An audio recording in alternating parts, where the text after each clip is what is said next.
liebe Community, herzlich willkommen hier zu einem weiteren Gespräch auf meinem Kanal.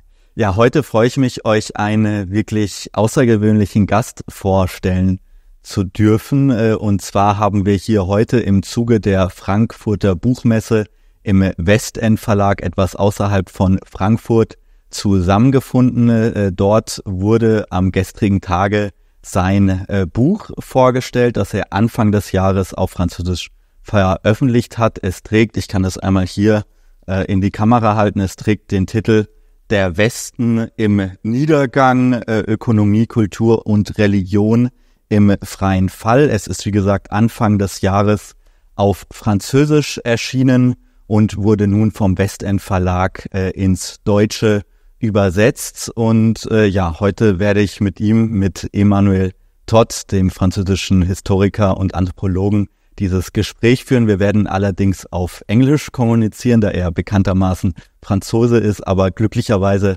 hervorragendes Englisch spricht aus seiner Zeit in Großbritannien.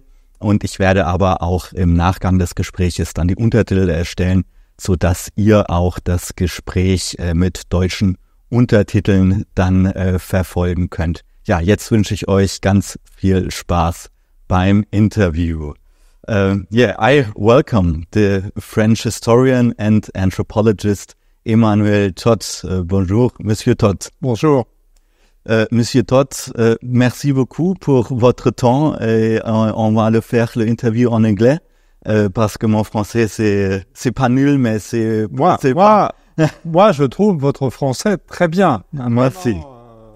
Merci beaucoup. Je regrette de devoir parler anglais. Votre français est aussi excellent, mais pas bon.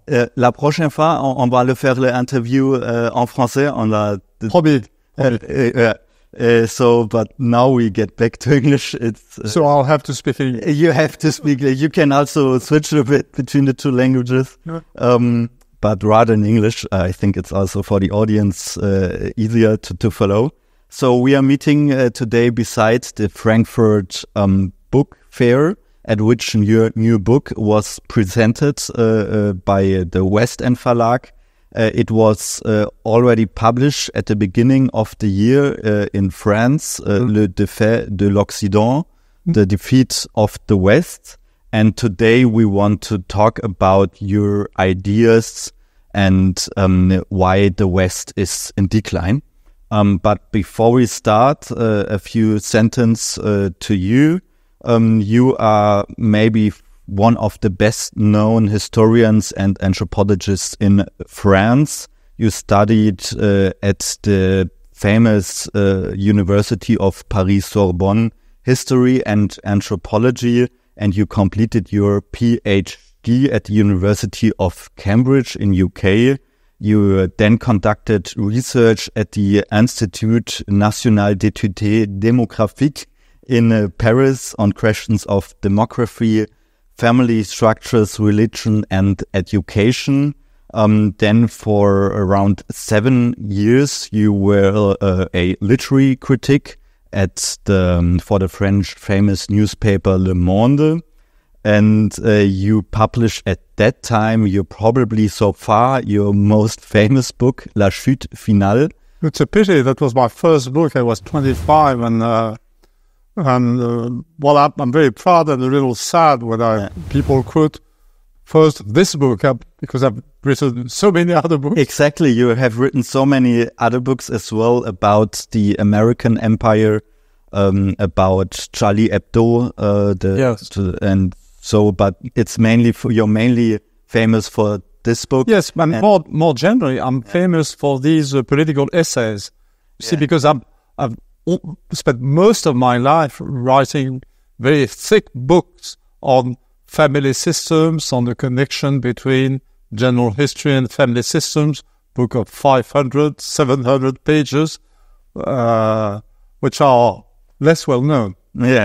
Yeah, and you were also a campaigner to Jacques Chirac. No, that's a lie. That's a lie. Well, but you were like consulting him on a certain level. No. Part of my life, I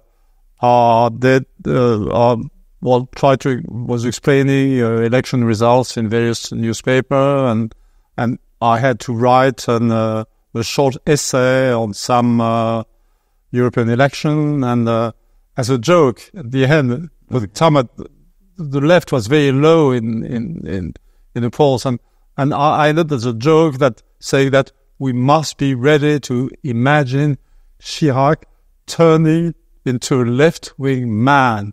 You see, but that was a joke. Okay. But one day I learned that Chirac had got hold of a copy of the thing and bought 300 copies of the essay and distributed to various, most of the people, right-wing people in the French Parliament, and started talking like my piece, you see. But I'd never discussed anything with Chirac before, so okay. You see. But so I'm not responsible. I'm not. You're not responsible for the politics that he... But it's the usual thing. Everybody at the time was saying that Chirac was politically dead. And the note said that he had a good chance of winning the election. Yeah. And he used the note. So people were talking about me that Chirac's guru, you see. Yeah, exactly. And then after once he became president, he started a completely traditional right-wing policy, and I started insulting him on France Inter, the national radio, and that was the end of the love relationship. Gefällt dir dieses Interview und die Inhalte auf meinem Kanal? Dann kannst du mich ganz einfach unterstützen, indem du mir ein Abo schenkst, dieses Gespräch mit all deinen Freunden und Bekannten teilst und einen Kommentar für den Algorithmus dalässt. Oh, the love relation came to a sad end. And at that time, in 76, you published the book La Chute Finale, and you forecasted the downfall, the decline of Soviet Union. That was now almost 50 years ago, and now 48 years later, you published this book, the La Chute Finale de l'Ouest, we could say, so the decline of the West. So, is this, does this kind of close a circle to you? Because you said this is going to be your last book. Yes, in terms of political essays, yes, it's this book in between, which was called After the Empire, Après l'Empire, not translated into German. It was an immense success in Germany. Yeah. Those were different days. That was published perhaps in 2003, and at a time when everybody was talking about the US as the absolute superpower or hyperpower, and that no one would ever dare defy the US. And at the time, we used to say, well, no, things are not that simple. And Russia, I have a chapter that was called The Return of Russia, which was quite a very intelligent chapter, and a silly one about the emergence of Europe. So I'm able to criticize. Yeah. So that was the second one, and now we have the third and last one on the collapse of the American system. So the collapse of the American system is currently taking place, but it's more than the collapse of the American system is, as you predicted, the collapse of our system, of the Western system. Yes, but... And before we get into it, a very interesting aspect is what you just said in an interview, that it will be translated into 20 languages, but not in English. Yes, I'm very proud of this. You're very proud of it. The two previous one got translated into English, even after the Empire. But at the time of after the Empire, I was functioning mentally very much within the American system. It would have been easy to describe myself as a left-wing Democrat. You see, I was hoping, expecting sort of the return of the US to sort of a national size or behavior, retract from position of empire. That was acceptable. Yeah. But this one is unacceptable because I insist on the inevitability of the decline, on the self-destruction of American values, on the nihilistic element in American foreign policy, and I guess this is too much. This is too much. But I'm very proud not to be translated into English so far. But my question would have been actually, is it comparable, like the downfall, the decline of the Soviet Union with what we can see, what we can observe right now with the decline of the West? Yes. Do you see an analogy? Well, it's not an analogy. We're part of the same history. I think there was a big misunderstanding when the USSR collapsed. It's what I had in the final fall, La Chute finale. I had a very simple analysis. I noted that the rate of infant mortality had gone up in the USSR between 1970 and 1974. And to a demographer, this is full of meaning. It means that the whole system is going wrong. Where I had a vision of I could see that the fertility rate was going down, which proved to me, as a historian, that the Russians were not the Homo Sovieticus Sovietologists were telling us about, but just plain human beings, and that things would change, and I produced the book. But the moment when the system collapsed was defined by something else.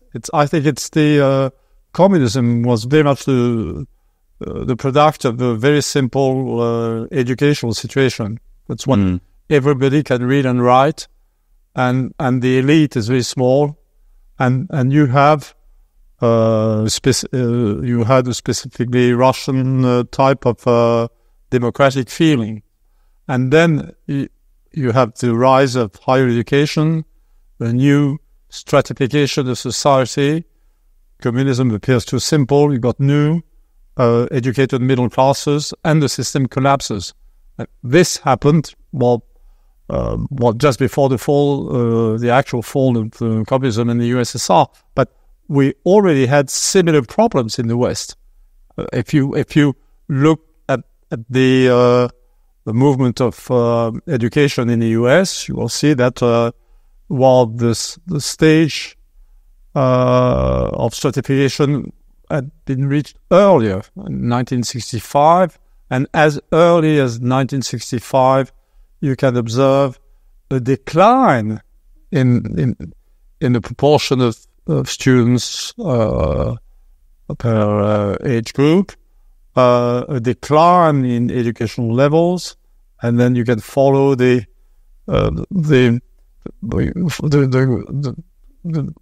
difficulty the Americans have in producing engineers, and then you've got the globalization, the collapse of industry, and it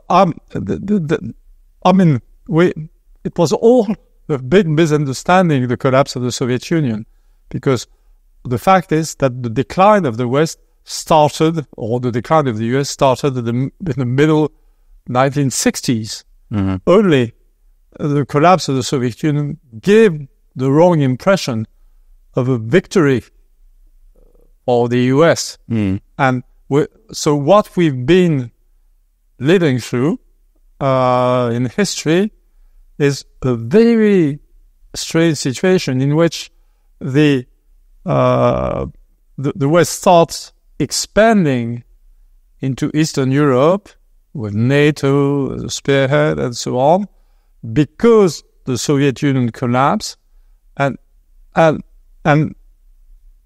whereas we see this as a victory, as a dynamic West and so on, but the truth is that there's void at the center, and it is really, I think it's a problem for the physicist to describe an expanding system with a growing void at the center. You see, and now if you look at the industrial system in the West, what's left of our industry is in Germany, Eastern Europe, Korea, Japan, Taiwan, but very little left in the US. You see, Well, I'm doing long-term history. It's not... And what will you say, what are the main problems of the West? Why is the West, since, like you say, probably already since the 60s, in decline? Because you point out like three main aspects of the decline of the West. Is it still like you as you once forecasted the downfall of Soviet Union? You said it's the downfall as well of the infant mortality. The rise of infant mortality and the downfall of fertility. Yeah. And so what now I think it's more a more complex situation that we are in. So what are if you would be asked, why is the West in decline? Yeah, what would you say then? Yes, well, so let's concentrate on the US. It's the, you can consider several sociological traits. That first you'll have the, in the decline of American industry, see? This produces immediate effect in the inability of the US to give armaments to the Ukrainians or the Israeli and so on. That's the surface thing. Then you'll see that they're no longer producing engineers. I mean, considering that the US must be 2.5 times as populated as Russia, it's fascinating to realize that Russia produces more engineers than the US. And then you still go deeper and you'll see that there's a decline of the whole educational system, with the decline in intellectual scores. But then I reach what to me is the most important thing, is the complete disappearance of Protestant values. I'm not a religious man. I'm not preaching for a return of religion. I'm not lamenting because nobody believes in God and so on. I do not believe in God. I'm just like anybody else. But one must realize that religion was in a way the matrix of Western societies, like any society, bad, and that Protestantism was very much the reason for the rise of the West. I'm simply a student of Max Weber. You see, so what he wrote, I think it was in 1904, 1905, publication, the Protestant Ethics and the Spirit of Capitalism, and to Weber, the rise of the West. That's the rise of Britain, Germany, the US. Well, France is a little different. We were lucky to be close to the Protestant world. But the rise of the West was very much the outcome of the success of Protestantism. So if you stick to Weber and you move, a century later, you see that there's a complete disappearance of Protestant values, of discipline, investment in education, and many other things. And so the disappearance of Protestantism is the decline of the West. And it's so very simple when you think of it. It's perhaps it's even like a joke, a historical joke with many consequences, but it's too simple. Is this probably as well like being replaced by this transgender ideology? No, I talk about the transgender ideology, but I try to make it very clear in the book that I'm not a moralist. See, you have this LGBTQ plus. Well, let's forget the Q plus. That's I'm too old to take Q plus into account, and I make it very clear that LGB is perfectly okay with me. I'm a liberal, you see, because homosexuality, bisexuality are just to to social anthropologists that just normal sexual preferences or behavior. My English great-grandmother was a rather famous English lesbian. You see, so we're used to this in the family. Yeah. But transgender is something different.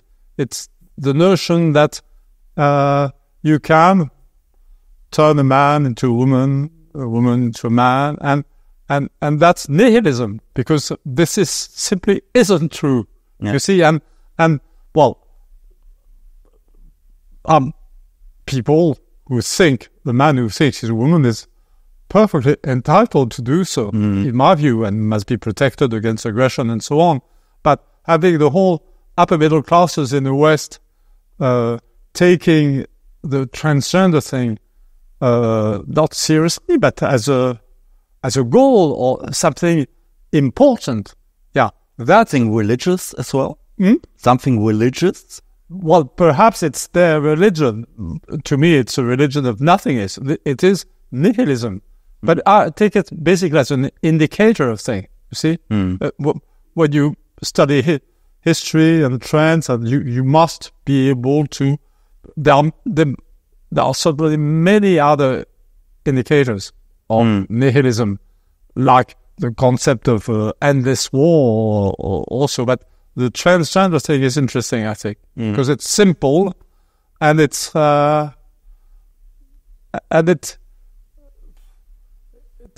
you find it right in the sense of geopolitics. I mean, what's the connection between transgenderism and geopolitics? I mean, this raises a big question. I mean,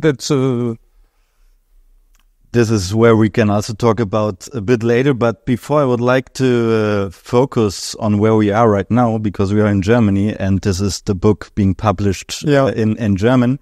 And in the preface of the German version, you're pointing out that Germany is at the moment in the heart, in the center of the conflict. Yes.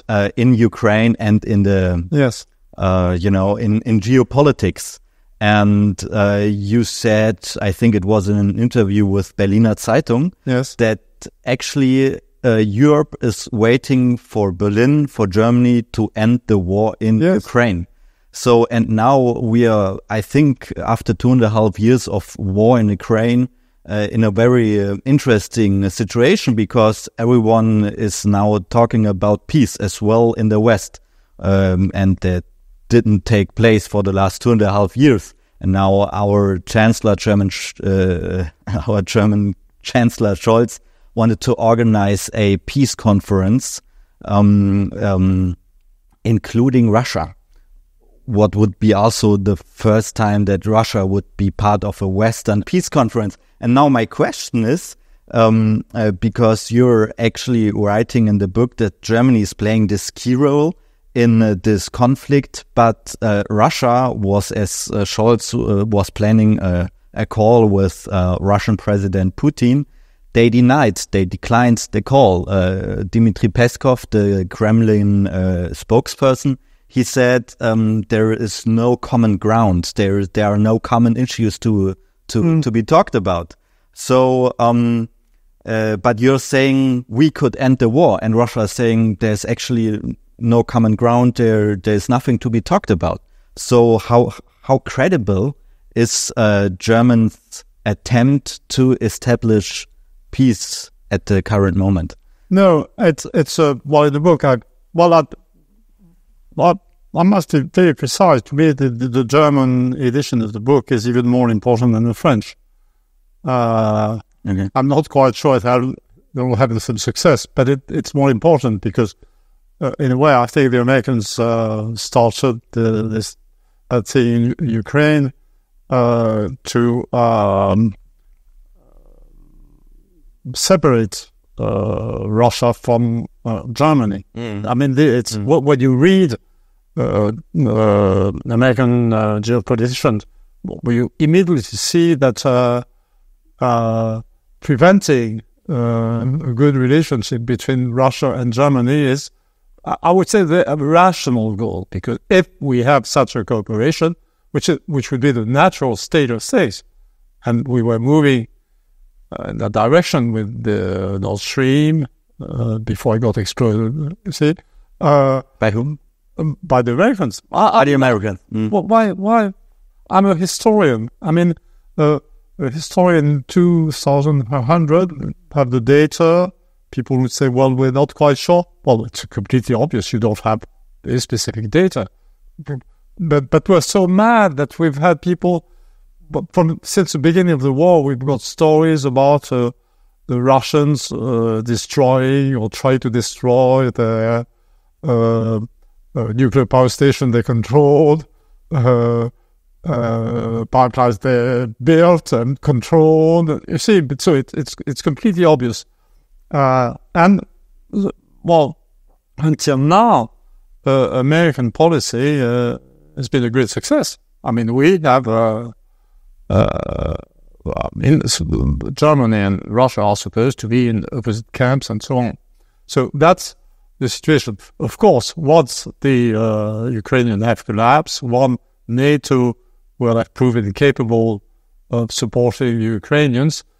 We reach a different stage where the Americans will be ridiculous and not trustworthy, and then we'll get back to the natural state of things, which is you got two very big nations, Germany and Russia, with sort of a complementarity in their economy and potential and so on. And because the Russians do not have the population and the will to move beyond the Dnieper, well, we'll have peace and cooperation, and we'll get back to normal. Now, to get to your point, right now, the Russians do not want to discuss peace because, well, first, the Russians have stopped. They no longer perceive, and this is a euphemism, the Western powers as trustworthy.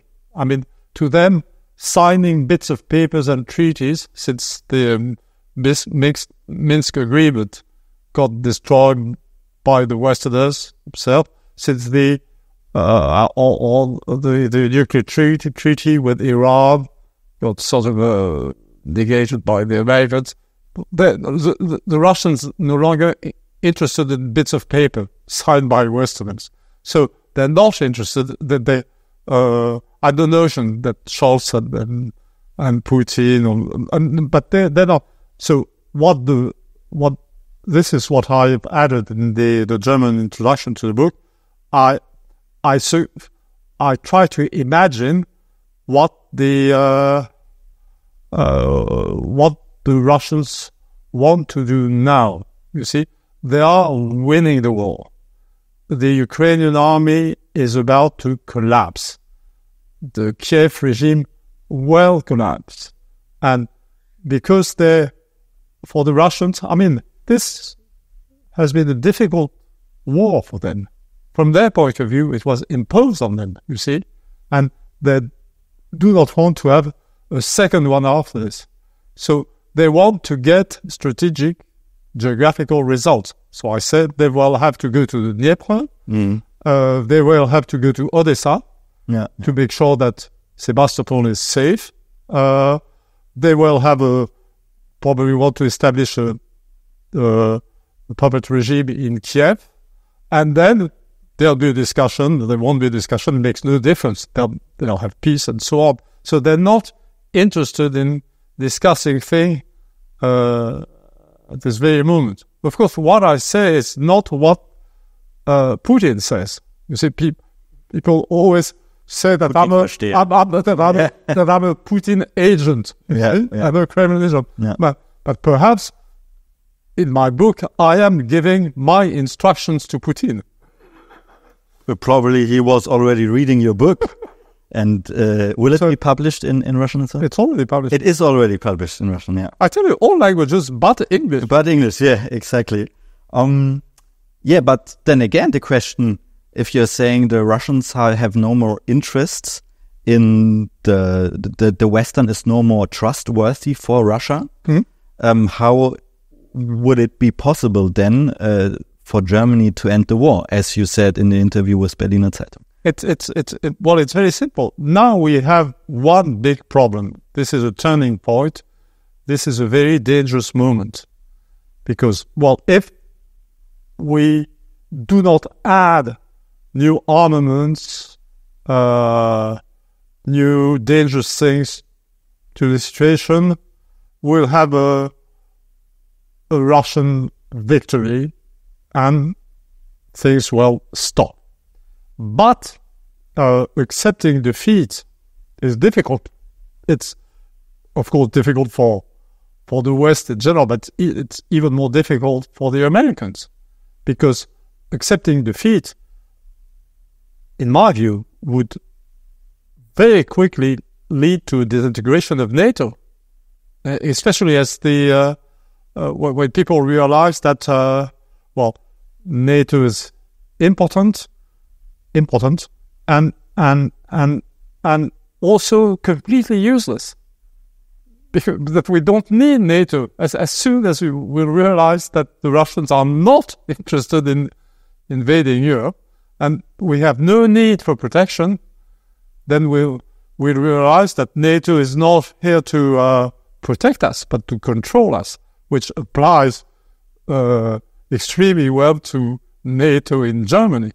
You see that NATO is two things. It's supposed to be a military alliance between friendly countries, but it can be more reasonably considered as the instrument with which the US control Western Europe. And so let's get back to so my fear is that the US will not accept peace and will try to have us Europeans, and by Europeans I mean Frenchmen, Germans, Russians, get us into a much more dangerous war, leading to nuclear exchanges. You see, the Russians have told us. I mean, they don't have the means to go out with a conventional war against all NATO countries. So we must resist, and of course, Germany is at the center of things.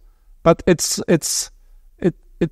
a situation where all you need is a decision and will, because technically applying that decision would mean doing nothing.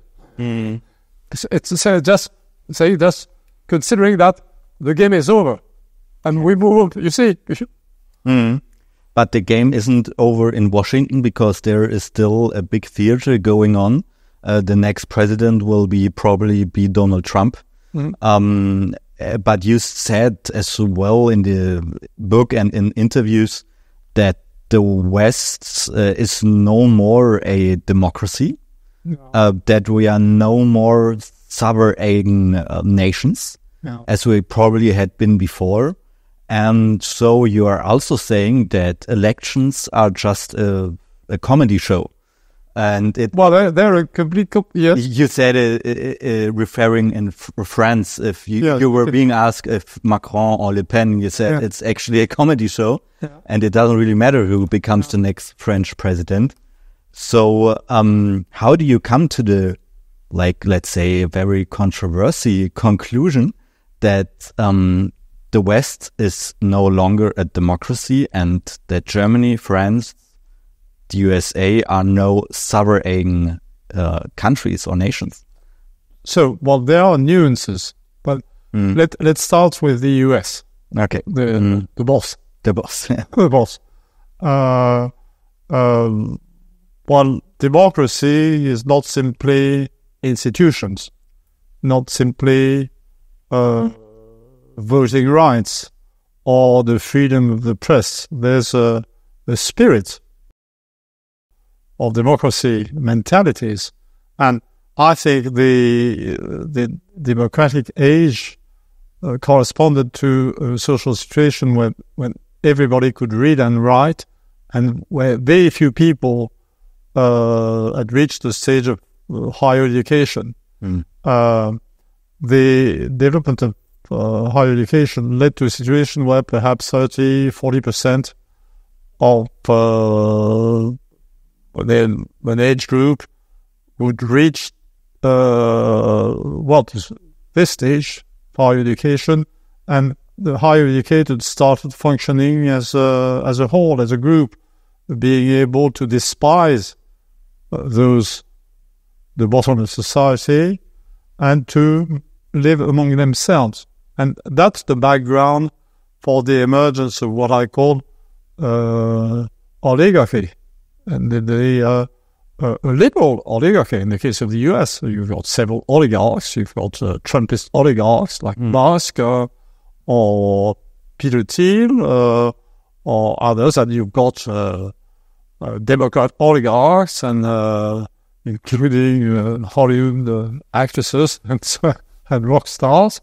But this is the entire new system. But it's in the case of Western Europe, we have nuances, because take a country like France, we got the same kind of development of higher education, but we've got very small oligarchs, you see, ridiculous oligarchs, and the state is still very powerful.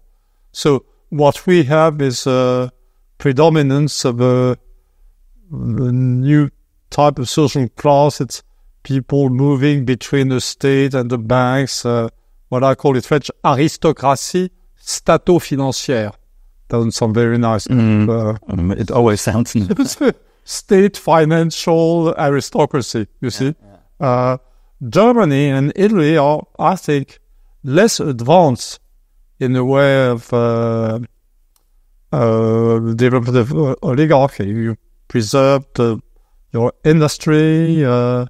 The development of higher education hasn't been as tremendous, and in many cases useless as in France, you see. So it's you have, I would say, better remnants of democracy in Germany as in Italy, but we cannot be described as sovereign nations because of US power. So because of NATO, NATO makes it impossible to describe France, Germany, and Italy as democracies, because to be a true democracy, you must have sovereignty. The notion of a non-sovereign democracy is in itself absurd. It's a joke. You see? Yeah. It's a game we play. Of course, if the upper class in the country decides to get out of NATO, then would be democracies again, or independent oligarchies. But at this stage, the oligarchies in France, Germany, and Italy are just subsections or dominated by the center of things, which is the US. And talking about US, you just stated a very interesting aspect in an interview with an Italian newspaper. You are just back from an Italian trip where you presented your book, had many interviews, and you said that if Ukraine should win the war, it would actually mean the extension of Europe's submission to the US, and it would extend the submission for a century. Yes. So how do you come to this conclusion? Submission is the state we're in. And of course, if Americans succeed turning Ukraine into yet another satellite or mercenary state, when things won't go on. And of course, I add in the interview that it's most unlikely. But then you reach the conclusion, this is very odd, even to me, that suddenly you realize that a Russian victory would mean freedom for Europe. Would it mean freedom for you? Technically, as a historian, you see, I'm surprised. I'm myself surprised, but that logical conclusion, you see, because if that certainly isn't a Russian goal, you see, but the fact is that if the Russians break NATO, then we're free. So this is a paradox, and this might sound absurd because we're all supposed to be fighting for liberal democracy against the Russian. But the truth is that our system is oligarchical. We have lost all kind of national sovereignty. And because there is no Russian threat beyond the Dnieper, the disintegration of NATO would be our freedom. And the Russians would, but this is not their goal at all, but would have saved our freedom. But I admit it's paradoxical. Yeah. I smile, as I said, but I'm afraid it's completely true. This is, it's unbelievable. And in spite of the fact that the Russian system is not liberal, you see, that it's not a model for us, but the truth is... You're pointing out in your book that we're, the West, are a liberal oligarchy. Yes. Which sounds also a bit like contradictory. But on the other hand, you say that Russia is a autocracy. Authoritarian democracy. Authoritarian democracy, exactly. Yes. So how do you come to this conclusion or to this finding? How can a democracy be authoritarian? No, but you see, there's one thing democracy can be, that will be self-defining. Democracy means nothing and can be many things. You've got to specify things. So I'm attached to, I'm a loyal supporter and citizen of, or used to be a citizen of what I call liberal democracy. What is a liberal democracy? But a liberal democracy is a system in which the will of the people is respected, the will of the majority, but there is protection for the minorities, which means this is the reason for the adjective liberal. You see, what authoritarian democracy is a system in which the general will of the people is respected, which is very much the situation in Russia, but where minorities are not respected. You see, and in a country like France, it's just impossible to say that the will of the majority is respected. I mean, it's to take the referendum in 2005 on the European something. So the French will vote no, 55%, and then we had the Lisbon Treaty, which sort of overturns the result of the referendum, and anyway, because of the educational stratification, the people that are elected will not consider that they represent the voters. But people are shocked because I think they used to. They use the word democracy or liberal democracy as a kind of religious song. You see, they don't know what they're talking about, and they think that perhaps they think that it's their system, an ideal system, and they do not realize that today the system is already different, but that, well, there's a life after liberal democracy, and we're living that life, and perhaps this is not such a historical drama. I mean, their systems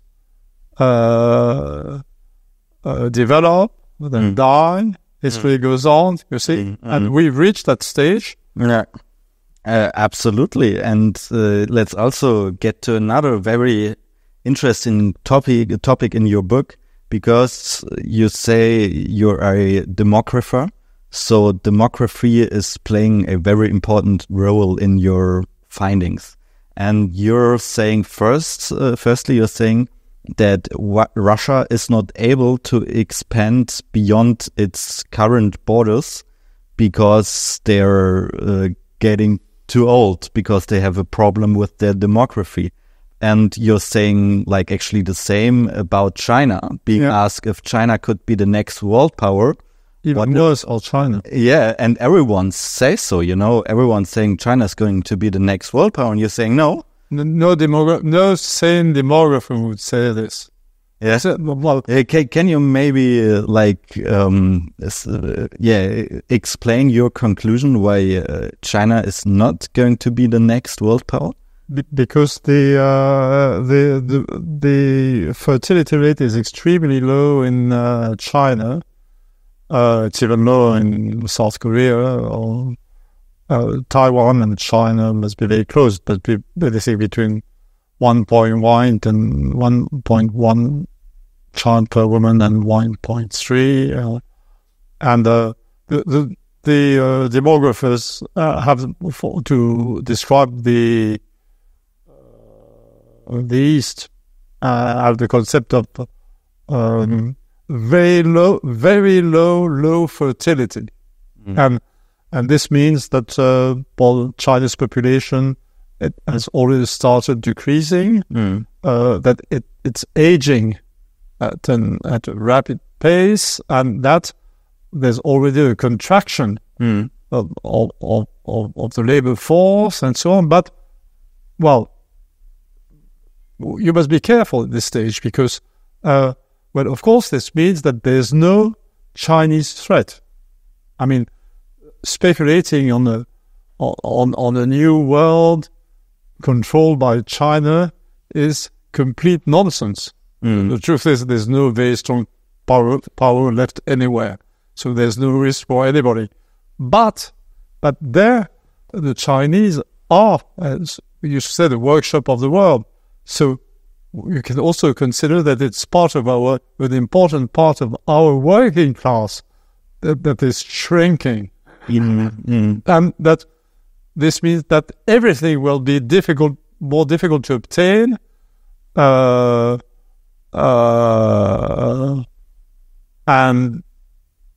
and will cost more, and that we'll have a production problem, and that the decrease in the population of China will mean to many Westerners getting poorer in terms of consumption. You see, so be careful. One must be careful. Gefällt dir dieses Interview und die Inhalte auf meinem Kanal? Dann kannst du mich ganz einfach unterstützen, indem du mir ein Abo schenkst, dieses Gespräch mit all deinen Freunden und Bekannten teilst und einen Kommentar für den Algorithmus dalässt. Yeah, and what's also very interesting, because you're writing in your book that one of the main goals of US foreign policy in Europe was always to divide Russia and Germany. Yes. And now what we can see in the last 2.5 years with the ongoing war in Ukraine is this exactly happened what they once predicted. Yeah. And but on the other hand, the famous Yevgeny Brzezinski, he also wrote in his famous book, The Grand Chessboard in the 90s, that it's another very, maybe even more important goal of US foreign policy to divide as well Russia from China, and to divide a collaboration, economic collaboration between the two countries. And now what we can see is that the conflict in Ukraine brought China and Russia even more closer than they had been before. So Putin just said after he got reelected, his first visit to another country was in China, and he said that the economic bond between the two countries is even stronger than it has ever been before in the common history. Yeah. So is this an aspect where the American geopolitical strategy has maybe completely failed? But it is bound to fail. You see, the emergence of American power after the Second World War was in the context of an American industrial economy which represented perhaps 45% of world production. I mean, the American economy dominance was so obvious and so enormous that they could do anything they wanted at the same time. With the Soviet Union as a sort of the exception, or even the Soviet Union added something to the structure. But now, what we observe is a rapid contraction of production abilities of the US, and their possibility or their means are diminishing every day. And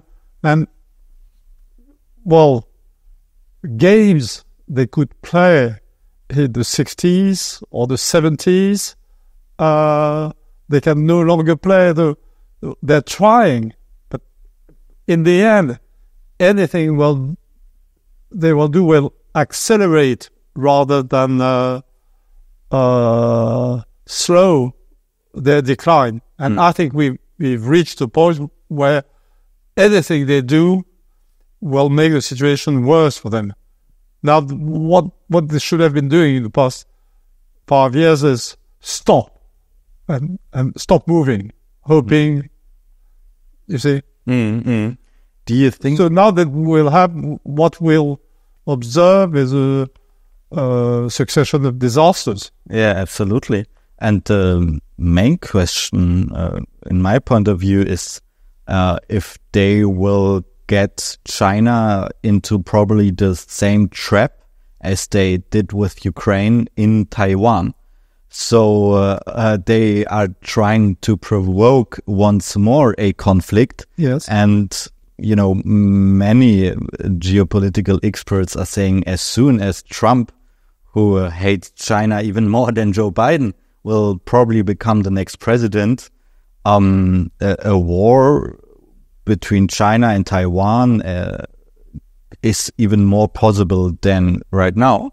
So do you think the US will, in the next step, now they have kind of attacked Russia by its proxy, Ukraine, and do you think in the next step they will try to attack China by its proxy, Taiwan? I don't think so. No? Well, you never know, but it's not Taiwan is extremely small. Yeah. We know that the American aircraft carriers, which used to be the instrument of power in this, are obsolete. Now that the Chinese have hypersonic missiles. So a war between Chinese American aircraft carriers and Chinese hypersonic missiles would last 10 minutes. And that would be over. And now I think now people realize that the Americans haven't been able to provide Ukraine with enough shells. Now we're about to realize that they're not able to provide Israel with anti-missile systems. I think by the time the Taiwan question arises, everybody will know that the US is partly out of the game.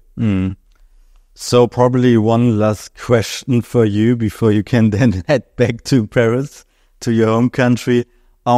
So we have so many different conflicts in the world, like in Ukraine for us, maybe the most important conflict as Europeans. But if we see like the potential of a third world war, Israel, Palestine, the Middle East is even more dangerous right now. We also been talking about Taiwan-China conflict.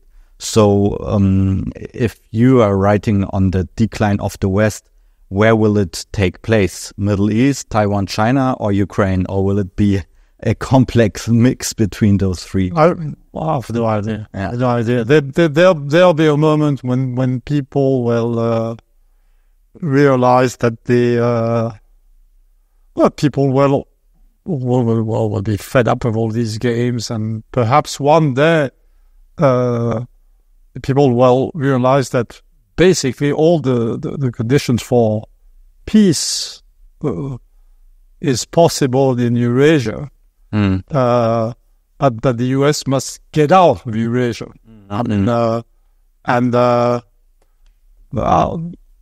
Well, you asked me, so I'll tell you what I feel. I feel there's a sort of suddenly some kind of general consciousness of this will emerge, and we'll have peace.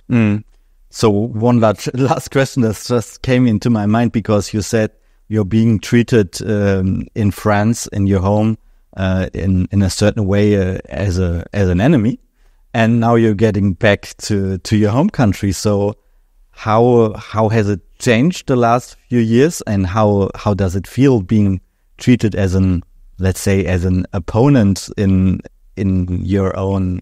No, things are moving very quickly. Yeah. And now I'm proved right. So again, the way people perceive me, changed because, my book now looks extremely reasonable. You see, we lost the war.